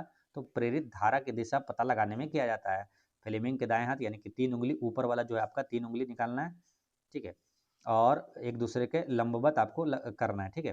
तो इसमें जो अंगूठा वाला जो है, देखिए एक होता है ऐसे और एक होता है क्या? अंगूठा, एक होता है ऐसे, ठीक है। तो ये वाला अंगूठा जो है था, अंगूठा अंगूठा क्या दर्शाता है? तो देखिए सबसे ऊपर अपने उंगली वाला देखेंगे, राइट हैंड वाला अंगूठा जो है तो चालक की दिशा या तो बल की दिशा बताता है ना। तो फ्लेमिंग के दाएं हाथ के नियम में अंगूठा बल की दिशा या चालक की दिशा ध्यान रखना है। और तर्जनी, तर्जनी किसको बोलेंगे? तो मिडिल फिंगर के ठीक ऊपर वाला, मिडिल फिंगर के ठीक ऊपर वाला जो होता है तर्जनी होता है। तर्जनी क्या बताता है? चुंबकीय क्षेत्र की दिशा, है ना, चुंबकीय क्षेत्र की दिशा बताता है। और जो मध्यमा है मिडिल फिंगर जो है वो प्रेरित धारा की दिशा बताता है, ठीक। नेक्स्ट क्वेश्चन क्या है? जल विद्युत का उत्पादन निम्न में से किस सिद्धांत पर कार्य करता है? तो जल विद्युत का उत्पादन किस सिद्धांत पर कार्य करता है? ये गुरुत्वीय स्थिति ऊर्जा के सिद्धांत पे और ऊर्जा संरक्षण के सिद्धांत पे कार्य करता है। एक और दो यहाँ पर सही है, ऑप्शन ए यहाँ पर करेक्ट आंसर है। नेक्स्ट क्वेश्चन क्या है? यदि किसी वस्तु को अवतल दर्पण के वक्रता के केंद्र पर रखा जाता है तो इसका प्रतिबिंब कैसा बनेगा? यदि किसी वस्तु के अवतल दर्पण के वक्रता केंद्र पर रखा जाता है तो वक्रता केंद्र पर रखेंगे तो वास्तविक और समान आकार का बनेगा ना। वक्रता केंद्र पर रखेंगे तो ध्यान रखना, पहले वक्रता केंद्र पर जैसे होगा तो ये क्या होगा? समान आकार का हो जाएगा ना, वास्तविक और समान आकार का होगा। नेक्स्ट क्या है? एक लेंस में +2D की शक्ति है तो लेंस की किस किस्म, जो लेंस की किस्म या प्रकृति और इसकी फोकल लंबाई कितनी होगी? फोकस दूरी कितना होगा ये पूछा है। तो देखिए फोकस दूरी क्या होता है? इसका फॉर्मूला जो पावर होता है ना और उसके एक दूसरे के व्युत्क्रमानुपाती होता है ना, P बराबर 1/f। पूछा क्या आपसे? f, तो f पूछा है तो f इधर ले आइए, p इधर ले आइए, यानी कि 1 बाय क्या होगा? p। p का मान क्या हुआ? t। p का मान क्या दिया? 2 दिया हुआ है ना, तो 1/2 2 हो गया, 1/2 क्या होगा 0.5 हो जाएगा, और ये पॉजिटिव में आया है ना, तो आंसर क्या होगा, इसका करेक्ट आंसर हो जाएगा उत्तल, है ना, पॉजिटिव में हो गया, ये उत्तल हो गया, और ये क्या हुआ 0.5 मीटर हो गया, ऑप्शन नंबर ए यहाँ पर करेक्ट आंसर हो गया। ठीक है, चलिए नेक्स्ट क्वेश्चन क्या है, विद्युत चालकता की इकाई है, तो विद्युत चालकता की इकाई यहाँ पर क्या हो जाएगा, विद्युत चालकता की इकाई महो है, क्या है, महो है। ठीक है, देखिए विद्युत प्रतिरोध के प्रतिलोम को विद्युत चालकता कहा जाता है, तो विद्युत प्रतिरोध का एसआई मात्रक क्या होता है, ओम होता है ना, तो इसका उल्टा क्या हो जाएगा, महो हो जाएगा। ठीक है, इसका उल्टा क्या, महो। विद्युत प्रतिरोध का एसआई मात्रक ओम होता है, अब विद्युत प्रतिरोधकता का, है ना, प्रतिरोधकता का एसआई मात्रक पूछे, ओम मीटर होता है। नेक्स्ट क्वेश्चन है आपका 75, इसमें क्या, पुराने तैल चित्रों के रंगों का फिर से उभारने के लिए किसका प्रयोग किया जाता है, पुराने तैल चित्रों के रंगों का फिर से उभारने के लिए किसका प्रयोग किया जाता है, तो इसमें हाइड्रोजन पेरोक्साइड का प्रयोग किया जाता है, किसका, हाइड्रोजन पेरोक्साइड का प्रयोग किया जाता है ना, H2O2, है ना, हाइड्रोजन पेरोक्साइड का रासायनिक सूत्र है H2O2 का प्रयोग किया जाता है। नेक्स्ट है 100 डिग्री सेल्सियस जो है निम्न में से किसके बराबर है, तो 100 डिग्री सेल्सियस जो है ये किसके बराबर हो जाएगा, तो यहाँ पर देख सकते हैं 100 डिग्री सेल्सियस जो है 212 फ़ारेनहाइट के बराबर होगा, है ना, 212 फ़ारेनहाइट के बराबर होता है। ठीक है, नेक्स्ट क्वेश्चन क्या है, जल गैस जो होता है निम्नलिखित में से किसका मिश्रण है, जल गैस, तो देखिए जल गैस में क्या होगा, एक तो कार्बन मोनोऑक्साइड होगा,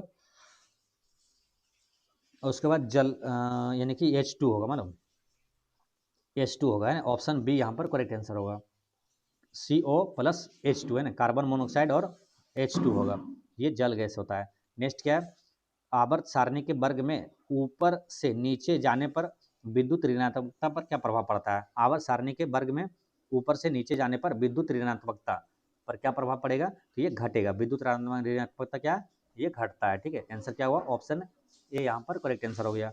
नेक्स्ट क्या है, निम्नलिखित में से किसे हरा कशिश के नाम से जाना जाता है, तो हरा कशिश के नाम से जाना जाता है फेरस सल्फेट को, है ना, फेरस सल्फेट को हरा कशिश के नाम से जाना जाता है। इसका रासायनिक सूत्र अगर पूछ दे तो क्या होता है, हरा कशिश का FeSO4, है ना, हरा कशिश और 7H2O होता है।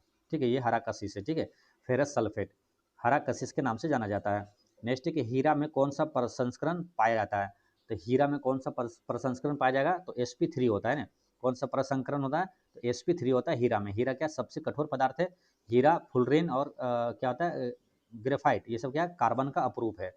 नेक्स्ट क्या है, सूची 1 को सूची 2 से मिलाना है, इसमें क्या है देखिए, पुष्पों का अध्ययन ये एंथोलॉजी कहलाता है, ये वाला यहाँ एक का एक मिल जाएगा। पराली पादपों का अध्ययन एग्रोनॉमी कहलाता है, ये भी मिल जाएगा 2 से। पादप जीवाश्मों का अध्ययन ये क्या हो जाएगा, पैलियो वांटनी हो जाएगा।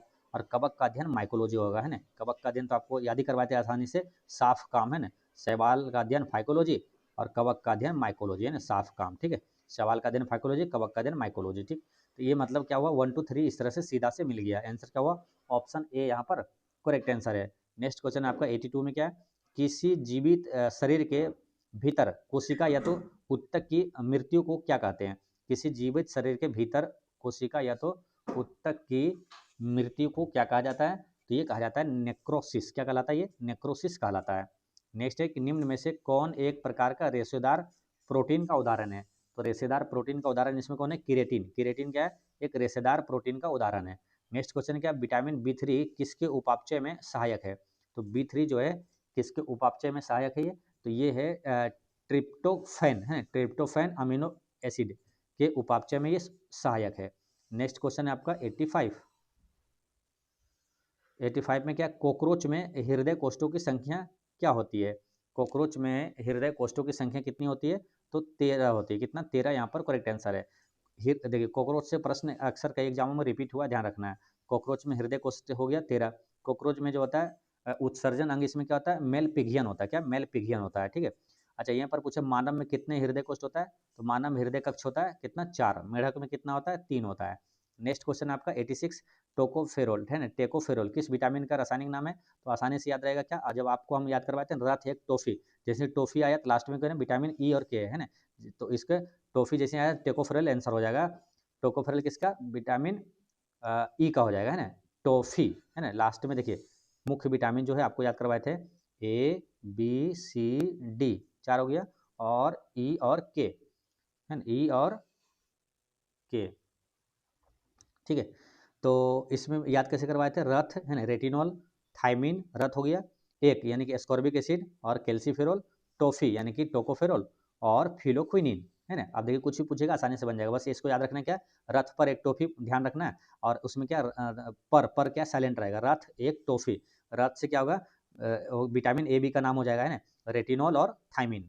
ठीक, एक से क्या हो जाएगा, विटामिन सी का रासायनिक नाम क्या है, एस्कॉर्बिक एसिड, विटामिन डी का रासायनिक नाम क्या है, कैल्सीफेरोल, टोफी यानी कि टोकोफेरोल हो जाएगा, और फिर से फिलोक्विनिन हो जाएगा। आपसे पूछा था टोकोफेरोल है ना, तो जैसे दिमाग में क्या आएगा, रथ एक टोफी यानी कि रथ एक यानी कि चार तो ये नहीं होगा है ना, जो ए बी सी डी नहीं होगा, रथ एक हो गया, उसमें रथ एक के लिए ए बी सी डी, और टोफी लास्ट में ई और के, टोफी, तो फी आता फिलोक्विनिन आता के लिए, और टोफी आ गया क्या ई के लिए है ना।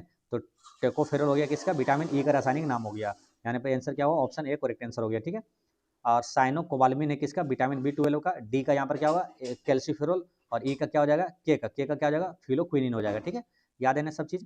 और यहाँ पर क्या है, यहीं पर पूछा जाता है आपसे क्या, जैसे कि रतौंधी किस विटामिन की कमी के कारण होता है, विटामिन ए की कमी के कारण होता है, बेरी बेरी रोग विटामिन बी की कमी के कारण होता है, अस्कर्वी रोग विटामिन सी की कमी के कारण होता है, जो रिकेट्स रोग होता है या सूखा रोग विटामिन डी की कमी के कारण होता है, और कौन सा रोग होता है, जनन शक्ति में कमी विटामिन ई की कमी के कारण होता है, और रक्त का थक्का नहीं जमता विटामिन के कमी के कारण होता है। ठीक है, और किस विटामिन का जो संश्लेषण शरीर में होता है, तो होता है किसका, डी का है ना, डी का ध्यान रखना है। सूर्य से कौन सा विटामिन प्राप्त होता है, डी है ना। घाव भरने वाला विटामिन किसे कहा जाता है, सी को कहा जाता है। विटामिन की खोज किसने किया था, काश्मीर फंक ने, कब किया था, 1912 में, जब बिहार का गठन हुआ था है ना। याद रखना, बिहार का राज्य की स्थापना भी 22 मार्च 1912 को हुआ था, और विटामिन की खोज भी 1912 में हुआ था, ध्यान रखना। ठीक है, नेक्स्ट क्वेश्चन क्या है, सूची 1 को सूची 2 से मिलाना है, तो इसको चलिए मिलाते हैं।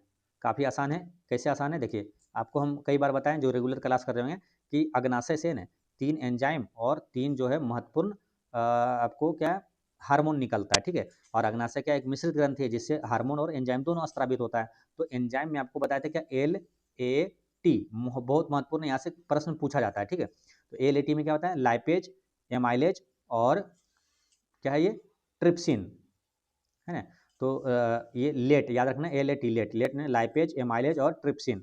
यहाँ से क्या, लाइपेज क्या करता है, वसा का पाचन करता है, एमाइलेज क्या कार्बोहाइड्रेट का पाचन करता है, और ट्रिप्सिन जो प्रोटीन का पाचन करता है। ठीक है, तो ट्रिप्सिन तो आसानी से याद रहेगा, trypsin protein, trypsin protein, trypsin protein है ना। ट्रिप्सिन क्या करता है, प्रोटीन का पाचन करता है, लाइपेज जो है वसा का पाचन करता है, एमाइलेज जो है ये कार्बोहाइड्रेट का पाचन करता है। बस उसी से मिल जाएगा। यहाँ पर देखिए क्या क्या दिया हुआ है, मान के चलिए ट्रिप्सिन का पहले मिलाते हैं, ट्रिप्सिन प्रोटीन अगर आसानी से याद है तो ट्रिप्सिन का पहले मिला देते हैं। ट्रिप्सिन देखिए क्या होगा, बी का 3 होगा, हो ना, बी का तीन देखिए यहाँ नहीं है और यहाँ नहीं है। ठीक है, अब इसमें है, अब इसमें आप मिला सकते हैं क्या, कुछ भी मिला, जैसे एमाइलेज मिलाते हैं, अगर एमाइलेज क्या कार्बोहाइड्रेट का पाचन करता है, एमाइलेज है ना, एल ए टी लेट मतलब क्या होता है, एल से लाइपेज जो है वसा का पाचन करता है, एमाइलेज जो कार्बोहाइड्रेट, यानी कि सी का एक यहाँ पर दिया हुआ है ऑप्शन ए में है ना, ऑप्शन ए यहाँ पर करेक्ट आंसर हो गया। ठीक है, एक बार फिर से मिलाते हैं ताकि आपको अच्छे से याद हो।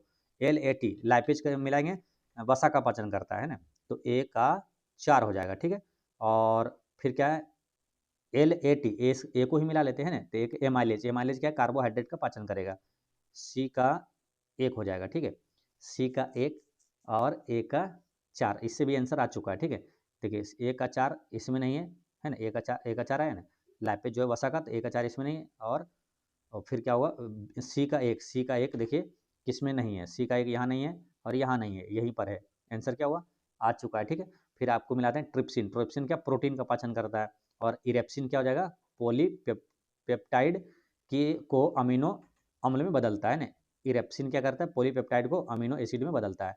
आंसर क्या हुआ, ऑप्शन ए यहाँ पर करेक्ट आंसर है। ठीक है, चलिए नेक्स्ट क्वेश्चन क्या है, क्वेश्चन नंबर 88 में, कि निम्नलिखित में से किस वर्ग के जंतु समतापी होते हैं, तो समतापी किसका, पक्षी वर्ग है ना, पक्षी वर्ग के जंतु जो होता है वो समतापी होता है। नेक्स्ट क्वेश्चन क्या है, कि कोर मुद्रास्फीति को परिभाषित किया जाता है, तो कोर मुद्रास्फीति को खाद्य मुद्रास्फीति तथा ईंधन मुद्रास्फीति दोनों को छोड़कर शीर्षक मुद्रास्फीति से परिभाषित किया जाता है ना। आंसर क्या हुआ, ऑप्शन डी करेक्ट आंसर हो गया, कोर मुद्रास्फीति को परिभाषित किया जाता है खाद्य मुद्रास्फीति तथा ईंधन मुद्रास्फीति दोनों को छोड़कर शीर्षक मुद्रास्फीति से परिभाषित किया जाता है। नगद आरक्षित अनुपात तथा खुले बाजार की संक्रियाओं में विचरण किसके साधन है, नगद आरक्षित अनुपात तथा खुले बाजार की संक्रियाओं में विचरण किसके साधन है? तो किसके साधन हो जाएगा? इसका आंसर लगाइएगा क्या होगा? तो ये मौद्रिक नीति के, है ना, मौद्रिक नीति के साधन होगा। नेक्स्ट क्वेश्चन क्या है? निम्नलिखित में से कौन अप्रत्यक्ष कर का उदाहरण है? तो अप्रत्यक्ष कर का उदाहरण कौन सा है? सीमा शुल्क जो है क्या अप्रत्यक्ष कर है। बाकी निगम कर और ये क्या हो गया? संपत्ति कर क्या प्रत्यक्ष कर का उदाहरण हो गया। आज़ादी के बाद से अब तक कितनी बार भारतीय रुपये का अवमूल्यन यानी कि डिवैल्यूएशन हुआ है? तो कितनी बार अवमूल्यन हुआ है? 3 बार हुआ है ना। आंसर क्या हो जाएगा? ऑप्शन बी यहाँ पर करेक्ट आंसर है। कब कब हुआ था? तो पहली बार अगर पूछे भारत के मुद्रा का अवमूल्यन कब हुआ था? 1949 में हुआ था। दूसरा हुआ था 1966 में, और तीसरा हुआ था 1991 में ना। 1991 में जो हुआ था 2 चरणों में हुआ था। नेक्स्ट क्या? आरबीआई का लेखा वर्ष है। तो आरबीआई का लेखा वर्ष क्या होता है? 1 अप्रैल से 31 मार्च होता है ना। ऑप्शन डी यहाँ पर करेक्ट आंसर है। करेंट अफेयर में याद रखना है, आरबीआई का वर्तमान में अभी डिप्टी गवर्नर कौन है? शिरीष चंद्र, है ना, शिरीष चंद्र मुर्मू है, ठीक है। और आरबीआई का गवर्नर कौन है अभी? तो संजय मल्होत्रा है, ठीक। नेक्स्ट क्वेश्चन क्या है? विदेशी मुद्रा भंडार के अंतर्गत शामिल होता है। तो विदेशी मुद्रा भंडार में ये देखिए एसडीआर शामिल होता है ना, विशेष आहरण अधिकार ये होता है। और आईएमएफ के पास रिजर्व कोष होता है, स्वर्ण भंडार होता है, विदेशी परिसंपत्तियां होता है, ये सभी होता है। यानी कि 4 आंसर हो गया। ऑप्शन नंबर डी यहाँ पर करेक्ट आंसर हो गया, 94 का डी। नेक्स्ट क्वेश्चन क्या है? 95 सीमा सुरक्षा बल की स्थापना किस वर्ष की गई थी? तो सीमा सुरक्षा बल है ना, बीएसएफ की स्थापना जो है ये कब किया गया था? तो ये बात है 1965 की। कब है? 1965 यहाँ पर करेक्ट आंसर है। 1965 से और क्या रिलेट करना है आपको? देखिए ज्ञानपीठ पुरस्कार की स्थापना कब हुआ था? 1961 में ज्ञानपीठ पुरस्कार की स्थापना हुआ था। लेकिन पहला ज्ञानपीठ पुरस्कार कब दिया गया था? 1965 में दिया गया था। किसको? जी शंकर कुरूप को दिया गया था, मलयालम क्षेत्र में। नेक्स्ट क्वेश्चन क्या है? रीगा निम्न में से किस देश की राजधानी है? तो रीगा किस देश की राजधानी है? तो लातविया की राजधानी है रीगा, है ना। रीगा किस देश की? तो लातविया की राजधानी है। लिथुआनिया की राजधानी कहाँ है? तो लिथुआनिया की राजधानी है विनियस। कहाँ है? विनियस, ठीक है, विनियस है। कोसोवो की राजधानी कहाँ है? कोसोवो की राजधानी प्रिस्टिना। कहाँ है? प्रिस्टिना। कोसोवो की राजधानी है प्रिस्टिना। और मैसेडोनिया की राजधानी क्या? अस्कोपिये। कहाँ है? अस्कोपिये। स्कोपिये ये मैसेडोनिया की राजधानी है, ठीक है। तो ये सब याद रखना है। नेक्स्ट क्या है? क्वेश्चन नंबर 97 में कि अमजद अली खान का संबंध किस वाद्य यंत्र से? इस टाइप के भी प्रश्न आपके एग्जाम में पूछा जाता है, ठीक है, ध्यान रखना है। अमजद अली खान का संबंध ये किससे? अमजद सरोद, अमजद अली खान, अमजद सरोद है ना। अमजद दो से रिलेट करना है यहाँ से, अमजद सरोद, दो आए सरोद, है ना। अमजद अली खान का संबंध किससे? तो सरोद वादक से, ठीक है। महत्वपूर्ण प्रश्न ये एग्जाम में कई बार रिपीट हुआ है, ठीक है, ध्यान रखना है। अमजद अली खान दो से रिलेट करना है, सरोद, अमजद सरोद, ठीक है। थोड़ा सा हिंट मिलेगा आपको, ठीक है। यहीं पर सितार वादक में पूछा जाएगा। प्रसिद्ध सितार वादक है वो कौन है? पंडित रविशंकर, है ना। पंडित रविशंकर का संबंध है क्या? प्रसिद्ध ये सितार वादक थे। और प्रसिद्ध बांसुरी वादक में याद रखना किसको? हरिप्रसाद चौरसिया को, है ना, हरिप्रसाद चौरसिया।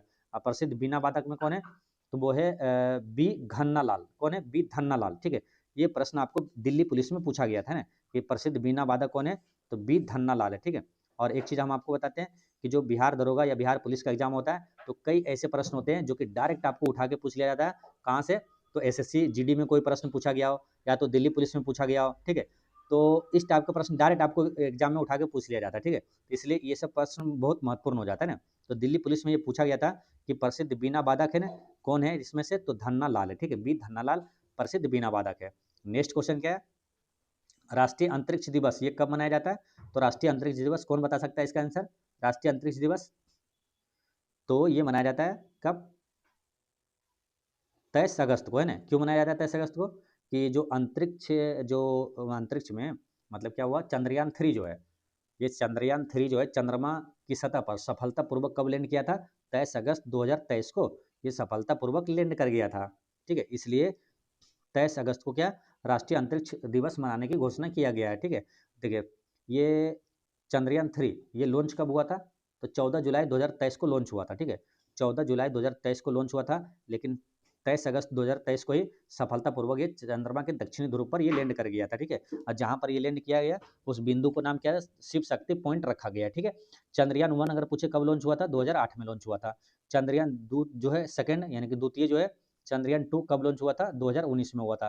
और चंद्रयान 3 कब लॉन्च हुआ था? 2023 में हुआ था। अगर आपसे पूछा जाता है चंद्रयान 3 ये कहाँ से लॉन्च किया गया, तो याद रखना है इंटरेस्टिंग बात क्या है, पहला, दूसरा, तीसरा, ये तीनों कहाँ आंध्र प्रदेश के श्रीहरिकोटा के सतीश धवन अंतरिक्ष केंद्र से लॉन्च किया गया है तीनों, ठीक है। मंगलयान कब लॉन्च हुआ था? 2013 में। ये भी कहाँ से लॉन्च हुआ था? ये भी वहीं से लॉन्च हुआ था, आंध्र प्रदेश के श्रीहरिकोटा के सतीश धवन अंतरिक्ष केंद्र से लॉन्च हुआ है, ठीक।